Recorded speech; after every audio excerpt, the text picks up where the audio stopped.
Good morning, everyone, and welcome to Friday morning. It's Stephen Whiteside here from the uptrend.com. In the pre-market this morning, stock index futures, crude oil, and Bitcoin are all trading slightly higher this morning, while the price of gold is coming down. And last time I checked, it was down about $70 this morning. Now, we do have some economic numbers coming out this morning, and the CPI numbers are the big ones coming out at 8:30. They could certainly help change the direction of the market on Friday morning.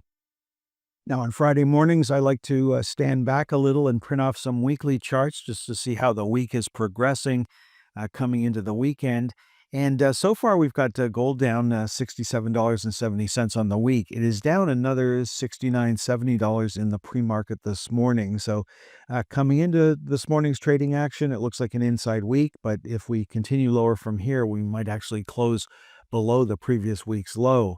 Now, the big story this week has been the reversal in the price of crude oil, and it is up into the channel once again. The VIX is coming down 16.75%. Not enough to give us a weekly sell signal, but certainly supportive of higher stock prices on a short-term basis. Now, I've been talking about the fact the U.S. market is range bound, and if we go back a couple of weeks, there's the big range bar that we had.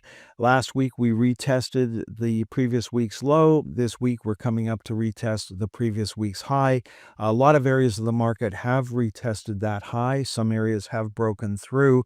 The NASDAQ hasn't broken through yet, but could certainly do that on Friday. Whether we close above that level is, of course, yet to be determined.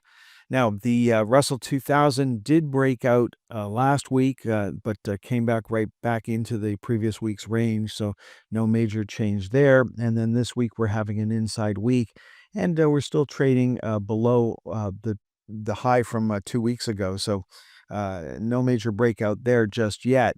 Now, semiconductors are making a new high this week, up a little over 1%. Now, the Canadian market's being hurt by the pullback in gold and gold stocks. So we're down a little over 0.5% on the week, not a major breakdown. The fact that energy stocks have turned around are helping holding us up at the moment. So we're down a little over 0.5%. It would be a lot worse if the energy stocks weren't pushing higher. Financials having an inside week so far, no change there. There's the gold stocks down 5.71%. So right now we are currently closing below the low from 2 weeks ago. So that is a very bearish bar if that's the way it ends on Friday.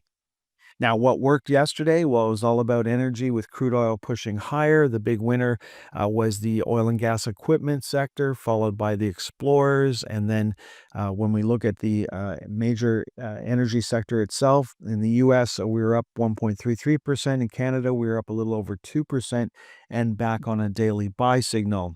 What worked yesterday? Well, Apache was the big winner in the U.S., while Baytech was the big winner on the TSX. Looking at the VIX index, and it continued to move lower yesterday. So I'm going to give up on my the remainder of my position in the long VIX ETF on Friday morning. I'll do that at the open and just clean the slate going into the weekend. Looking at the Magnificent Seven stocks, there's the NASDAQ 100. We're on a buy signal here. We haven't been able to make too much of a gain this week. We certainly traded down to the lower channel line on Wednesday and bounced, and here we are closing above the upper channel line on Thursday. And then looking at the Magnificent Seven ETF, looks very similar, of course. And here we are stuck at the 65, 63 level, looking to see if we can break out above that. If we can, then 68.75 would come into play, and it would mean that most of these stocks that we're going to look at would move higher. So Apple had an inside day yesterday. We've got Amazon back on a buy signal as of Tuesday's close. And then looking at Alphabet, no change there, inside day yesterday. Then looking at Meta, we're on our fourth day of a buy signal here. Looking at Microsoft, it was an inside day yesterday, second day of a buy signal for Microsoft. No joy for NVIDIA. It was an inside day on Thursday, still on a sell signal. Things could change on Friday. Tesla had a wild day yesterday, traded down through the lower channel line, then completely reversed and ended the day closing above the upper channel line. So no change in trend for anybody long Tesla at the moment. Last up this morning, we've got Broadcom having an inside day, and then Shopify. Shopify making it looks like a new closing high yesterday on both sides of the border. We are starting to break away from 225, so our next target to the upside on the TSX is 250. Okay, folks, that is all for this morning's presentation. It looks like the market is a little positive this morning. It's fairly quiet out there, waiting for those CPI numbers to come out. Enjoy the rest of your day. If you're a member, you'll hear from me on Sunday afternoon.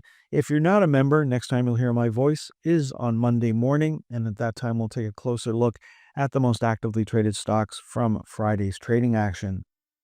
Thanks for tuning in until the very end of today's stock market timing educational video. If you found the content valuable, don't forget to express your support by hitting the like button, leave a comment, sharing with your friends, and subscribing to our channel for more insightful updates. Remember, in the world of stocks, timing is crucial, and following the trend can be your greatest ally. If you would like more information on how we can help you better time the stock market, please visit theuptrend.com.